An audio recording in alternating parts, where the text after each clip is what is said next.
Mesdames et messieurs, bonsoir. Vous êtes les bienvenus dans ce journal dont voici le sommaire. Le Premier ministre chef du gouvernement a eu une séance de travail avec un groupe d'investisseurs des Émirats arabes unis. Ces hommes d'affaires sont porteurs de projets dans les domaines de l'agriculture, des infrastructures et des mines.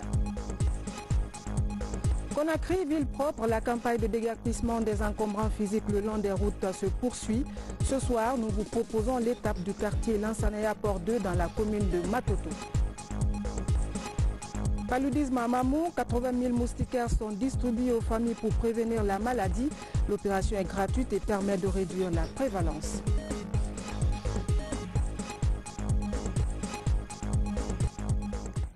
Mesdames et messieurs, bonsoir. Le Premier ministre chef du gouvernement a eu des échanges avec un groupe d'hommes d'affaires venus des Émirats arabes unis.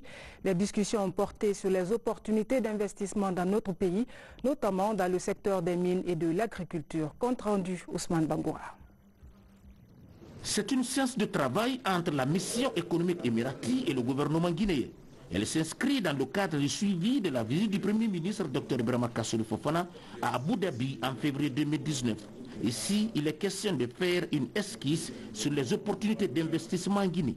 Sur ce, le Premier ministre Dr Ibrahima Kassory Fofana fait un bref aperçu sur les immenses chantiers réalisés par le gouvernement sous la coupole du professeur Alpha Condé. La Guinée est un pays stable, où règne la paix et où s'est créé sous le leadership éclairé du professeur Alpha Condé une nouvelle dynamique économique marquée aujourd'hui par une croissance forte et de réelles perspectives de développement pour la Guinée et de coopération avec le reste du monde. Nous avons cependant des défis à relever, des défis infrastructurels, des défis de financement qui, comme vous l'aurez compris, sont en termes de coopération de réelles opportunités pour marquer d'un saut beaucoup plus fort les relations avec les Émirats. Cette mission est mise à profit pour créer les conditions d'un partenariat stratégique dans les secteurs des mines, des travaux publics, des transports, de l'aménagement et de l'énergie. Le niveau d'investissement dans le secteur minier est à hauteur de plus d'$1 milliard. Ce que nous allons vous présenter aujourd'hui vous donnera l'occasion de démultiplier cela. Ici, la Guinée est une place où on peut investir et où le rendement sur les capitaux investis se révèle être des plus élevés dans le monde. Les mines, où nous avons des avantages comparatifs incomparables, et les infrastructures où le besoin de mutualisation crée les opportunités d'investissement en BOT qui pourraient donner lieu à des rendements sur les investissements plus élevés ici qu'ailleurs. Pour le Premier ministre, ce type de partenariat avec des pays amis comme les Émirats arabes unis développe un modèle de réussite en matière de promotion sociale, économique et culturelle de la Guinée. Conakry, ville propre, la campagne de déguerpissement des encombrants physiques le long des routes se poursuit. Après Matam, l'équipe du ministère de la Ville est dans la commune de Matoto. Ce soir, nous vous proposons l'étape du quartier Lansanaya Port 2. Les canaux d'évacuation des eaux fluviales ont été débouchés. Reportage Saint-Martin, Fancinadoulo. En cette saison de grande pluie, les cas d'inondation sont de plus en plus récurrents dans plusieurs endroits de la capitale. L'obstruction du passage de l'eau par les occupations anarchiques et la transformation des caniveaux en dépotoirs d'ordures sont les principales causes du phénomène. C'est le cas ici à Lansanaya. Pour éviter le pire, les autorités du ministère de la Ville et de l'Aménagement du Territoire déploient sur le terrain des agents de la gendarmerie nationale et de génie militaire pour démolir tous les encombrants physiques. La canalisation qui est là, une fois que c'est bouché, l'eau se réverse sur moi et rentre dans les maisons. Et tous les occupants au bord de la mer, tout le monde a barré le passage d'eau. On donne le conseil à tout le monde, tous les habitants de notre quartier. En construisant, il ne faut pas barrer le lot de passage. C'est ça qui crée des problèmes. Tant que vraiment on n'a pas laissé le lot de passage, ça va vraiment faire inondation et ça va faire des dégâts. Cette opération de dégagement des points critiques permet d'ouvrir le passage de l'eau. Sur les lieux, la machine démolit un mur bâti sur l'une des ruelles du quartier. Une façon pour les techniciens du secteur de l'habitat de sécuriser les populations riveraines d'éventuelles inondations. Nous avons constaté que ce mur est en train d'obstruer le passage d'eau parce qu'ils n'ont pas respecté les normes techniques. Ils sont venus, ils ont occupé une partie de l'emprise de la route. Et vous savez que nous sommes à l'aval. Les eaux de pluie ruissellent de l'amont vers l'aval et ce mur-là est en train d'empêcher le passage de l'eau. Et quand c'est comme ça, les eaux remontent, ça se retourne dans les maisons qui sont à côté. Les autres qui sont là aussi, finalement, ça fait même tomber des murs. Toutes les parties marquées seront dégazées. Sur le terrain, les techniciens de la société Électricité de Guinée EDG sont attendus pour mettre hors tension des zones touchées par cette action. En attendant, la machine continue ses coups de pioche pour permettre l'écoulement normal de l'eau. À Mamou, le guide de planification locale est révisé. Une action du gouvernement pour réduire la pauvreté dans l'arrière-pays et améliorer la gouvernance. Il s'agit d'un nouvel outil de développement qui va être mis à la disposition des nouveaux élus. Reportage Mamadou Paté Baldé. Les acteurs de collectivités locales du pays sont à la recherche de compétences et de ressources financières nécessaires pour se doter d'un plan de développement local. Pour ce faire, l'ANAPIC, le PACV3 en partenariat avec le ministère de l'administration du territoire, appuie les 33 communes du pays à élaborer leur plan de développement à la base contenu dans un guide harmonisé révisé de planification locale. Les plans annuels d'investissement pour la période 2020-2023 sont également en phase d'élaboration. On essaiera d'aider ces 3 collectivités à faire un diagnostic exploratoire. Le diagnostic exploratoire permet d'aller à une vision globale de la développement des collectivités.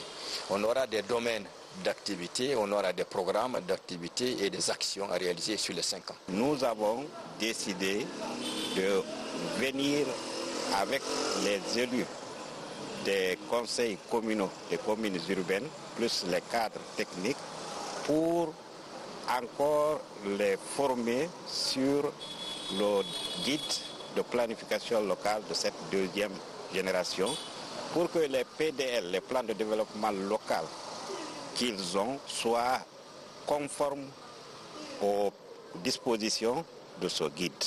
Le guide de planification locale est un instrument d'orientation stratégique et opérationnel qui favorise le processus d'élaboration des PDL tout en respectant toutes les étapes et conformément aux principes fondamentaux de la gouvernance territoriale. L'objet du guide de planification locale est un outil d'orientation stratégique, un outil qui permette aux uns et aux autres de se voir, de se définir dans ce que la collectivité est en train de faire. La formation que nous recevons là nous donne des outils vraiment très importants pour que la commune puisse programmer les actions au bénéfice des citoyens. Le plan de développement local qui sera élaboré par les services préfectoraux de Mamou dans la baie de Pita constituera un bréviaire pour les nouveaux élus à la base dans la conduite des actions de développement local à travers lequel tous les intervenants doivent souscrire au contenu et à la démarche. Des forages pour les populations des 3 localités de la commune urbaine de Fria. C'est un geste de la compagnie Russal Frigia et c'est pour permettre la consommation de l'eau potable de qualité à la communauté de sa zone d'exploitation. Reportage Abdoulaye Diallo, Aboubakar Junior Camara. Voici Toundé Dorodé, un village périphérique de la commune urbaine de Fria. Désormais, Fanta Camara, ménagère de Toundé Dorodé, ne va plus parcourir des distances pour s'approvisionner en eau potable. Derrière son habitation, la compagnie Russal Frigia réalise ce forage pour les populations de ce village situé dans sa zone de production. Aujourd'hui, nous sommes comblés de joie parce qu'avec ce forage, nous avons de l'eau potable que nous consommons à longueur de journée. Avant, on ne se lavait qu'une fois par jour, par manque d'eau, et même si on avait cette eau, on était obligé de filtrer parce qu'elle n'était pas potable. Nous remercions vraiment les donateurs. D'autres localités comme Kimbon et Doté ont aussi bénéficié des forages. La réalisation de ces forages est une réponse sans cesse exprimée par les communautés à la base. À travers cet autre geste, Russal Frigia réaffirme son attachement à contribuer à l'amélioration des conditions de vie des habitants impactés par l'exploitation minière. Environ 1200 spécialistes guinéens et 60 spécialistes russes ont travaillé à la restauration de l'usine. Plus de 123 millions de dollars ont été dépensés pour la restauration et le démarrage de Frigia. L'événement d'aujourd'hui est le résultat et la suite du travail énorme effectué par la société Russal au cours des 3 dernières années. Selon les statistiques de l'Organisation mondiale de la santé, les 3/4 des maladies infectieuses sont transmises à l'homme par l'eau insalubre, entraînant du coup 25 millions de décès par an. Ces forages devraient contribuer à l'amélioration de la santé des populations. L'année dernière également, des forages ont été réalisés dans d'autres localités de la commune urbaine de Fria. Dans l'actualité encore, le bac 2019, les évaluations ont pris fin hier dans les centres d'examen que nos équipes ont sillonnés dans les régions de Mamobouké et Kindia en compagnie du ministre de l'Éducation nationale. C'était la rigueur et la sérénité. La balle est désormais dans le camp des autorités scolaires pour la correction et la proclamation des résultats. Reportage Mounir Bari, Mamaïsata Kamara. Au compte du baccalauréat unique, le ministre de l'Éducation nationale est à Gawal et Koundara après l'étape de Conakry. Il vient s'assurer du bon déroulement des épreuves de cet examen national.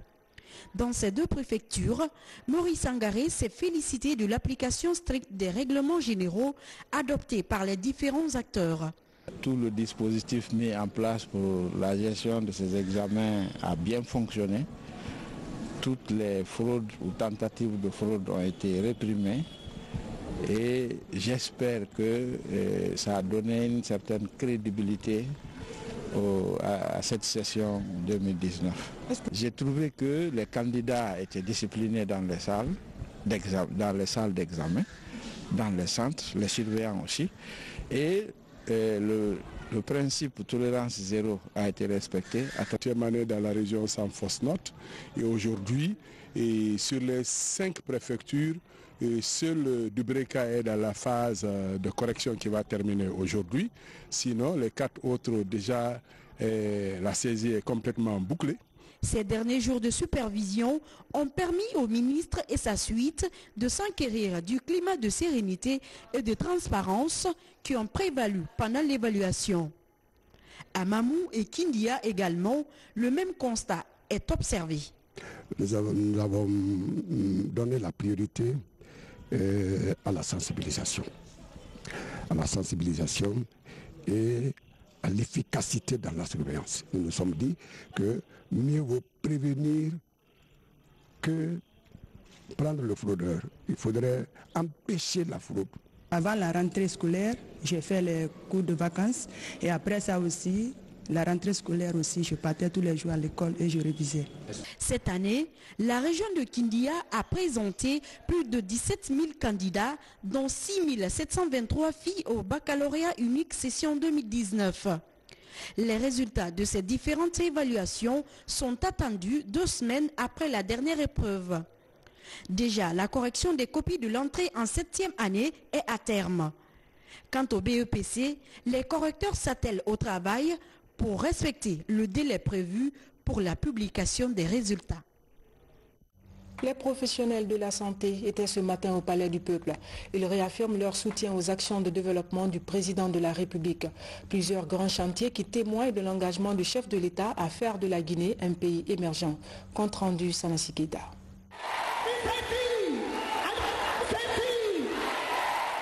Les professionnels de la santé du pays se mobilisent. Ils sont venus en grand nombre au Palais du Peuple pour exprimer leur soutien indéfectible aux actions de développement du président de la République, surtout dans le secteur de la santé. Un secteur que le chef de l'État a pris à bras le corps depuis son arrivée au pouvoir en vue de sa modernisation.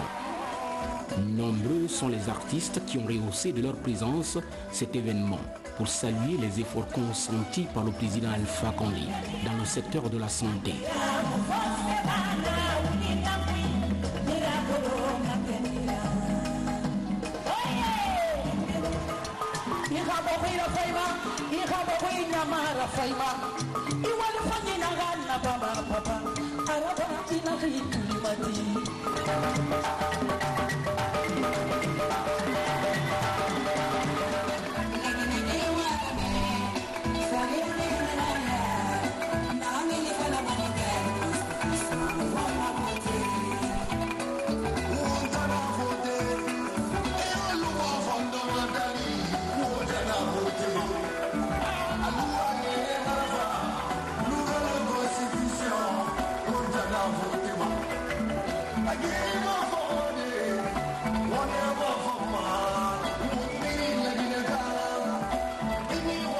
Ces messages forts des artistes prouvent à suffisance leur attachement aux actions de développement du président de la République en faveur de l'ensemble des Guinéens.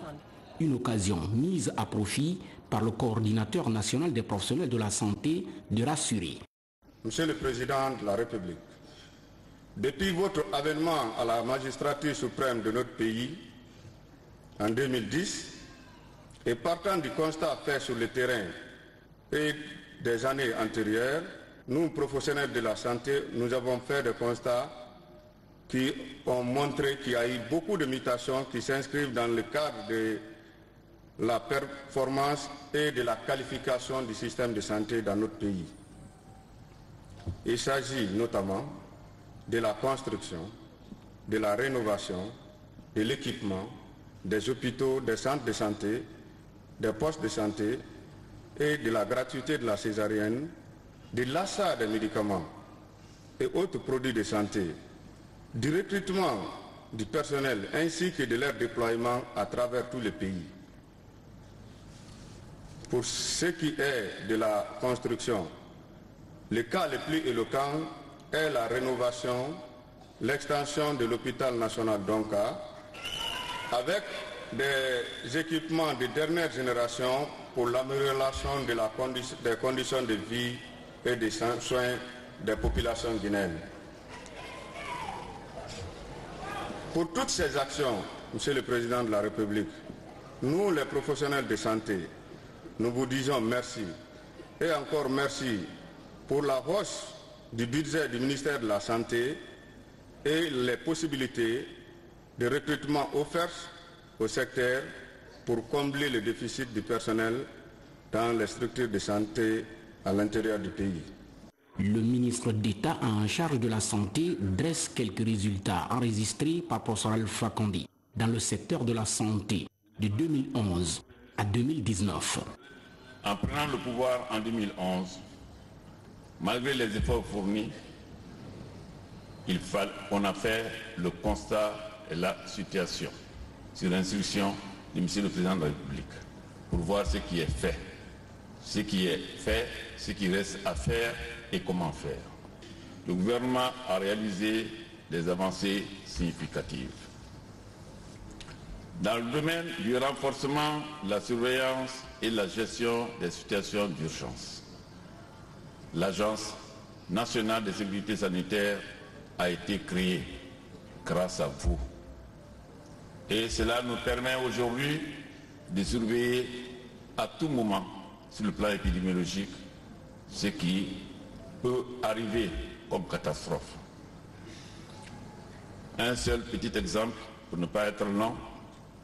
En fin d'année dernière, au début de cette année, on a eu un cas de fièvre hémorragique à fièvre de Lassa, à Kissidougou. Avec les moyens que le gouvernement, c'est votre clairvoyance, Monsieur le Président de la République, de l'État et de la santé, nous avons rapidement dépisté cet état et apporté des corrections rapides, ce qui nous a permis d'éviter une nouvelle épidémie de fièvre hémorragique à fièvre de Lassa. Dans le domaine de la mère, de la santé de la mère et de l'enfant, Les soins obstétricaux et néonataux d'urgence ont été rendus gratuits grâce à vous. À cet effet, il a été créé des conditions de la prise en charge gratuite des femmes en grossesse à travers l'achat et la distribution à tous les centres de santé du pays, des hôpitaux, par la PCG, des kits pour les soins obstétricaux, néonataux, d'urgence et pour les accouchements même normaux. Avant 2011, ce état de fait n'existait pas, Monsieur le Président de la République, et nous vous disons encore merci. Dans le domaine du développement des ressources humaines, afin d'améliorer la sécurité sanitaire et les principaux indicateurs de santé de la population guinéenne, le gouvernement a procédé au recrutement de 4200 nouveaux agents de santé à la fonction publique, permettant de faire passer les effectifs de 8823 à 12 377. Les nouveaux agents recrutés ont été affectés à 90% à l'intérieur du pays. Dans le domaine du financement, le nerf de la guerre, c'est bien l'argent. Par rapport au budget global du pays, celui du secteur de la santé a connu une progression importante, passant de 81 milliards, soit 2,27% du budget en 2011, à 1325 milliards, soit 7,41% en 2018. Et cela a entraîné, Monsieur le Président, peuple de Guinée, les félicitations de la CEDEAO et de l'Union africaine pour ce progrès important. Ces résultats ont permis aujourd'hui de rendre le système de santé du pays plus performant. Un système que le président Alpha Condé compte davantage soutenir en vue d'une modernisation à grande échelle. Lorsque nous avons eu l'Ebola, c'est parce que notre système de santé était extrêmement faible. L'Ebola a commencé, je crois, à Guéguédougou. Malheureusement, nous n'avons pas à l'époque de laboratoire d'analyse. Donc on ne s'est pas rendu compte très vite. Il a fallu que des médecins meurent à Conakry et qu'on envoie les choses à Dakar, à l'Institut Pasteur. Mais hélas, l'Ebola avait déjà atteint les villes.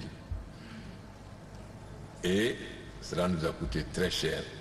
D'abord au point de vue des vies humaines, dont on a perdu beaucoup d'hommes, de femmes. Ensuite, beaucoup d'enfants orphelins, sans compter les conséquences graves sur notre économie. Mais j'avais dit aussi que l'Ebola peut être une chance pour nous, si nous savons en tirer toutes les leçons. La première chose que nous avons constatée pendant l'Ebola, c'est la peur presque irrationnelle. Évidemment, quand on voit des médecins habillés comme des cosmonautes, les populations qui n'ont pas l'habitude, qui ont l'habitude de voir des médecins en simple blouse, quand on voit des gens habillés en cosmonautes, évidemment, cela fait peur. La deuxième chose, c'est l'éloignement, puisqu'on était obligé d'envoyer des gens un peu loin de chez eux. Ce qui a créé aussi beaucoup de fantasmes et de mensonges. On croyait qu'on coupait les bras aux gens, ou ceci, cela, etc. Donc, l'Ebola nous a donné trois types de leçons. La nécessité de moderniser nos hôpitaux, mais surtout de rapprocher des centres de santé et des populations. Ce qui nous a amené à créer donc des centres de santé dans toutes les sous-préfectures. Car lorsque le malade est dans la sous-préfecture, ses parents peuvent voir ce qui se passe. Mais si on le prend pour l'amener à Zéro-Corée, à Cancan ou à Labé, évidemment, tout ce de fantasmes peuvent arriver. La troisième leçon que nous avons tirée de l'Ebola, c'est la formation des agents communautaires, qui ne sont pas des médecins, mais qui peuvent servir pour des premiers soins simples. C'est pourquoi lors de mon président de l'Union africaine, nous avons pris la décision de créer dans toute l'Afrique 2 millions d'agents communautaires afin que les gens soient proches de tous les malades.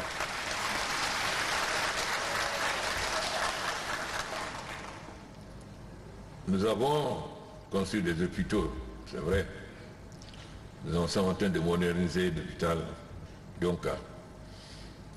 Le roi du Maroc en train de construire l'hôpital Mère et Enfants à Sonfonia. Mais avant, Bernard Kouchner avait construit un à Corentin. L'Inde a déjà financé le CHI de Zéro-Corée et de Cancun. Et le président de l'Inde sera en visite officielle en Guinée le 1er et le 3 août. Dans le cadre de cette visite, l'Inde déjà nous a proposé, je vais parler seulement de ce qui concerne la médecine, pas les autres, un mémorandum d'entente dans le domaine des systèmes de médecine traditionnelle et de l'homéopathie. Un mémorandum d'entente sur la télémédecine et le téléenseignement. L'électrification et réfrigération de 200 infrastructures de santé en Guinée. Hier, nous avons nos malades dans certains de nos pays voisins. Faisons encore que demain, ce sont ces pays voisins qui envoient leurs malades en Guinée. Voilà ce que je souhaite. Parce que grâce à notre retard, je vous ai dit, nos hôpitaux vont être dotés des technologies les plus modernes et les plus performantes. Ce qui fait que nécessairement, par rapport aux autres qui avaient le matériel moins sophistiqué, nous serons, demain, nous deviendrons presque le sang. Et nous pouvons même développer le tourisme médical. Tout ça, c'est une possibilité que nous a donnée. Alors, toutes mes félicitations, car un médecin, c'est l'homme le plus utile dans un pays.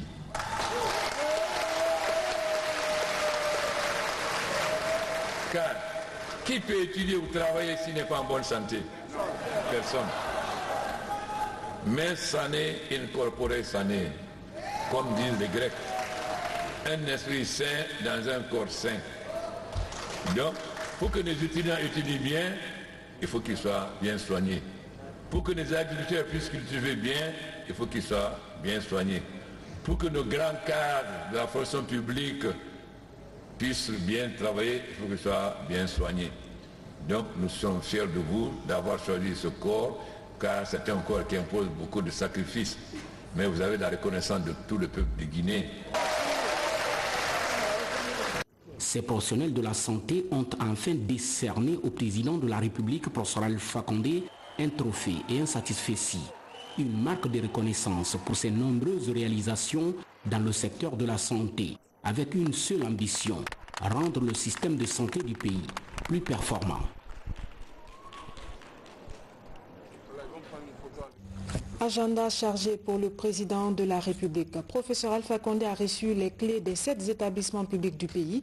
La cérémonie s'est déroulée cet après-midi au quartier Simbaya dans la commune de Matoto. Retrouvons Sanassi Keita. 7 établissements scolaires publics construits dans les communes de Ratoma, Matoto et de Koya. Cette initiative présidentielle vise à doter toutes les localités du pays des écoles plus proches des élèves et des enseignants.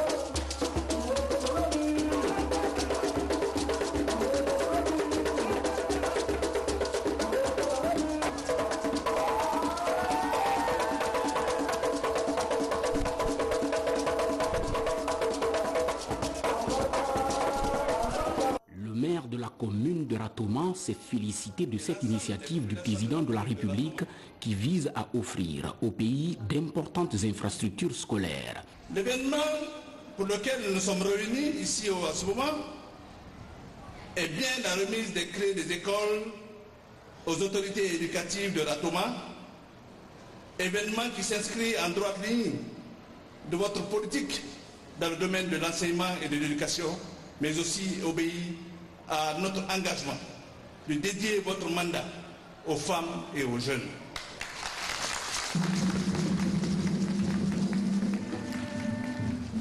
Excellence, Monsieur le Président, chef de l'État, l'écrivain Victor Hugo disait, je cite, « Celui qui ouvre une école ferme les portes d'une prison. » Fin de citation. Excellence, Monsieur le Président, en offrant gracieusement le groupe scolaire Amadou Dieng de 42 classes, salles de classe, le même groupe scolaire de 48 salles de classe à Sophonia, 19 salles de classe sur le Prince, la route du Prince, et l'école Tamadou de 42 salles de classe à Kobaya. L'école Boulouel internationale à la population de la Toma est pour nous un grand motif de satisfaction et nous vous en remercions au nom des populations de la Toma.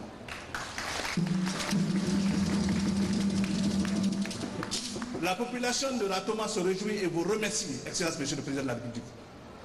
Vous allez offrir à la jeunesse de la Toma près de 15 000 élèves vont s'inscrire dans ces écoles. Cela pour cela, la population vous dit merci.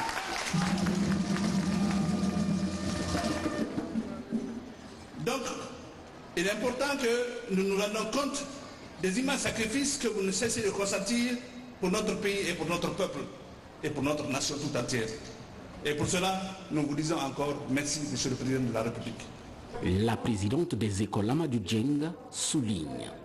C'est avec un grand plaisir que je prends la parole au nom des 7 fondateurs des écoles pour vous remercier de cette initiative présidentielle de doter les communes de Ratoma, Matoto et Koya de 300 salles de classe entièrement équipées pour soulager les populations de ces quartiers qui jusqu'à nos jours n'abritent pas d'école publique. Les représentants des populations bénéficiaires sauront certainement mieux que moi pour traduire à leur juste valeur la joie et le bonheur que vous offre ainsi aux nombreuses filles et filles qui auront l'avantage de fréquenter ces écoles dès la rentrée prochaine. Vive le généreux président bâtisseur, son Excellence le professeur Amba Condé, vive l'école guinéenne, vive les femmes de Guinée, je vous remercie. Le chef de l'État s'est dit résolument déterminé à donner une éducation de qualité à tous les enfants guinéens, où qu'ils se trouvent. En effet, notre objectif est de faire que tous les enfants de Guinée, là où ils sont, puissent aller à l'école. Parce que quand ils vont à l'école, cela les évite d'être dans la rue pour fumer la drogue, etc., etc. Et ça leur assure aussi les mêmes conditions que les autres. Mais ma chère amie, Madame Dieng, a un peu précipité les choses. Car avant de mettre l'école à disposition, il y a 3 étapes. La première, nous avons d'avoir des experts qui vont faire l'expertise de tous les bâtiments. Deuxièmement, une négociation entre le ministère de l'Éducation et le ministère des Finances, car c'est l'argent public. Donc l'argent public obéit à des règles très précises. Mais comme il y a eu une grande mobilisation, je suis venu, sinon on devait attendre d'abord que ces différentes étapes soient franchies. Ensuite, je suis contre le culte de la personnalité. Je suis vivant, je ne vois pas que je fais de spécial pour que l'école porte mon nom. Alors qu'il y a d'autres personnes illustres en Guinée. Donc,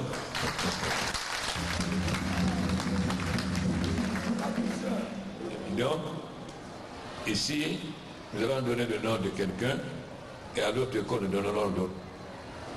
Il y a un grand intellectuel qui a apporté beaucoup, qui a traduit le discours de méthode de Descartes en Peul, qui a été un grand professeur, mais aujourd'hui est méconnu. Il y a aussi un grand syndicaliste qui a fait l'histoire de la Guinée, Donc je préfère qu'on donne le nom de cette école à l'un d'entre l'autre. Donc, au lieu d'Alpha Condé, ce sera l'école Ba Ibrahima Kaba.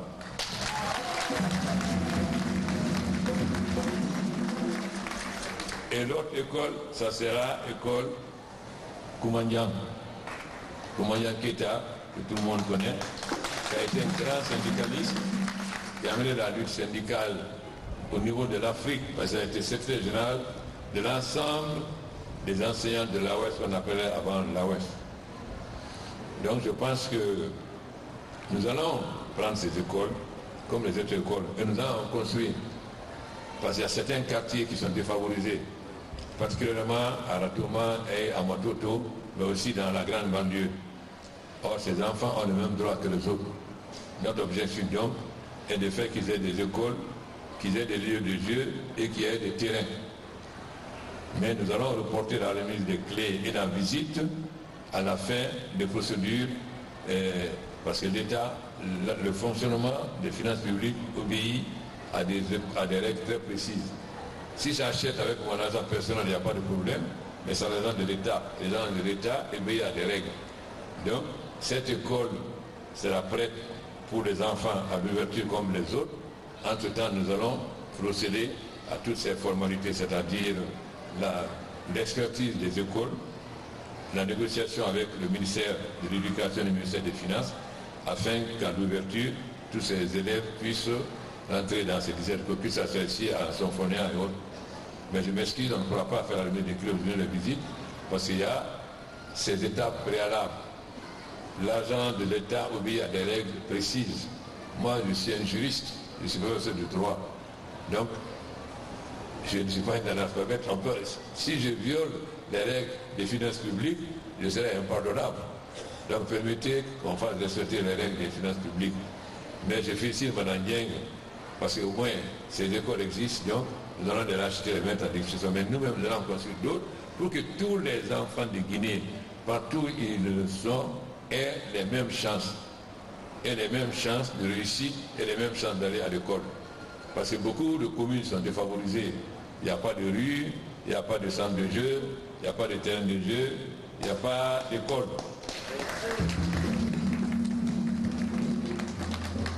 Mais je vous fais savoir que la Guinée a eu son indépendance en 1958 et que je suis président seulement depuis 2011. Donc, je crois que si à cette situation-là, je ne suis pas responsable, mais il est de mon rôle de les soigner. Parce que le rôle du président, c'est de soigner toutes les maladies du pays.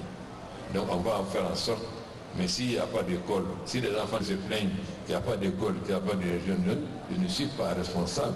S'il n'y a pas de route, je ne suis pas responsable de trouver cette situation. Il faudrait poser la question à ceux qui gouvernaient avant, pourquoi il n'y a pas eu ça? Parce que s'il y avait eu ça, moi j'aurais fait autre chose. Mais ceux qui n'ont pas fait, nous allons le faire, je vous le garantis. Merci. Juste après cet événement, le président de la République, Prosper Alpha Condé, a eu droit à un bain de foule de la population du quartier Simbaya.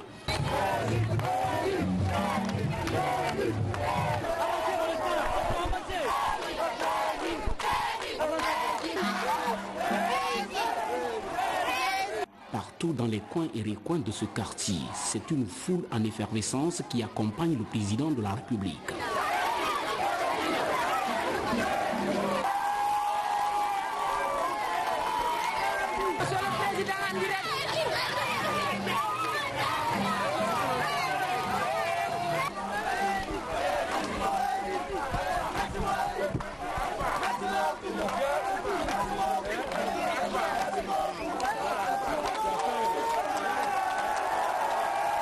Dans les différents secteurs de ce quartier, le président Alpha Condé est venu saluer quelques personnes convalescentes, tout en partageant avec elles leur peine. Nous sommes contents. Merci beaucoup pour la visite. Merci beaucoup. Et nous sommes contents. Merci beaucoup pour la visite. Merci beaucoup. Et papa Alpha. Merci beaucoup. Et puis ce communiqué avant de poursuivre ce journal.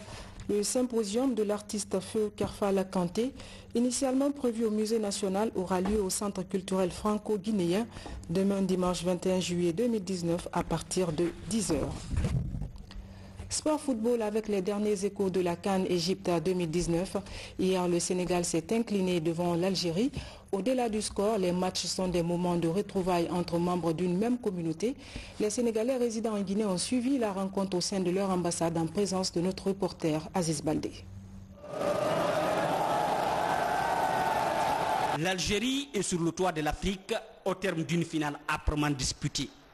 Ici à Conakry, la communauté sénégalaise s'est donné rendez-vous chez l'ambassadeur pour suivre cette rencontre inédite entre Lyon et Fennec après des décennies d'attente pour une finale de rêve.